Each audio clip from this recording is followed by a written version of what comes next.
नमस्कार मैत्रिणींनो, आज आपण कोबीची थालीपीठ ही रेसिपी बघणार आहोत।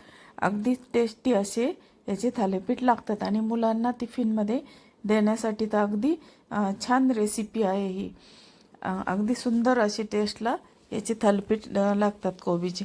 चला तर मग या ठिकाणी मी एक कोबीचा गट्टा स्वच्छ धुवून घेतलेला आहे आणि तो 2 भागमध्ये कट केलेला आहे, कारण कोबी किडका आहे का नाही हे पाहण्यासाठी आपल्याला त्याचे 2 भाग करून घ्यायचे। आणि हा कोबी आपल्याला बारीक चिरण्यासाठी चाकूने न चिरता आपण ते स्लायसरनी तो आपल्याला चिरून घ्यायचा आहे। तर बघा, स्लायसरनी अगदी बारीक पातळ असे कोबी आपला चिरला जातो। तर अशा पद्धतीने आपण आता हा कोबी स्लायसरनी किसून घेऊया। तर बघा, अशा पद्धतीने आपण कोबी आता हा किसलेला आहे। तर बघा, तुम्हाला दाखवते अगदी बारीक असा कोबी आपला चिरला गेलेला आहे आणि त्याच्यामुळे याचे थालीपीठसुद्धा अगदी टेस्टी असे होतात।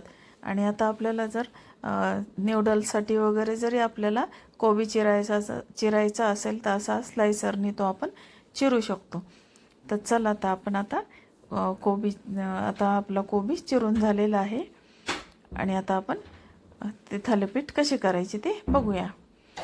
आता यामध्ये आपण काय काय टाकणार आहे ते बघू। आता या ठिकाणी कोबी आणि थोडीशी कोथिंबीर घेतलेली आहे।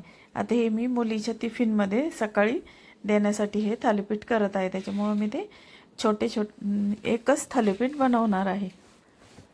तर चला, आता आपण आता हे थालीपीठ कसे बनवायचे ते बघूया।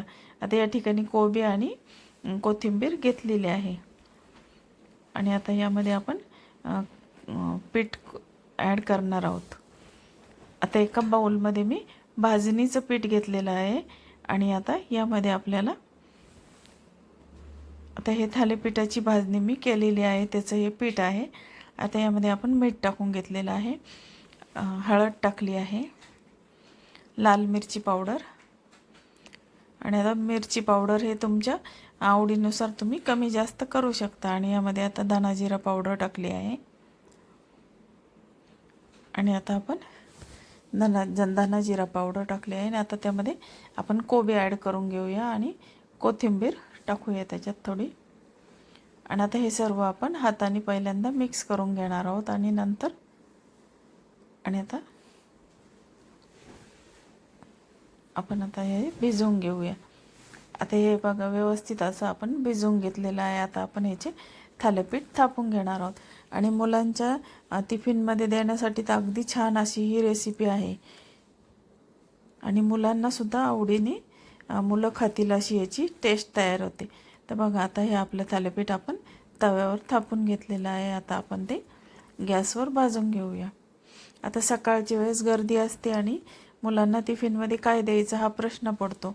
तर अशा प्रकारे जर आपण दिलं तर मुलांच्या पोटात भाजी पण जाते आणि वेगवेगळ्या प्रकारचे पीठ पण मुलांच्या पोटामध्ये जातात। आता भाजणीचं थालीपीठ म्हणल्यावर अगदी पौष्टिक अशी ही रेसिपी होते। तर बघा, आता हे आपलं थालीपीठ रेडी झालेलं आहे आणि आता आपण हे मुलांच्या टिफिनमध्ये देण्यासाठी आपण पहिल्यांदा आपण हे कट करून घेऊया। आता हे मी सर्विंग बाउलमध्ये सर्व केलेलं आहे। आता हे पिझ्झा कटरने अशा प्रकारे कट करून द्यायचं, त्यामुळं मुलांना सुट्टी संपायच्या आत पटकन त्यांना टिफिन संपवता येतो। तर अशा प्रकारे त्याचे स्लाइस बनवून मुलांना द्यायचे आणि छोटे मुलं असतील तर अगदी छोटे छोटे तुकडे करून डब्यामध्ये भरून द्यायचे।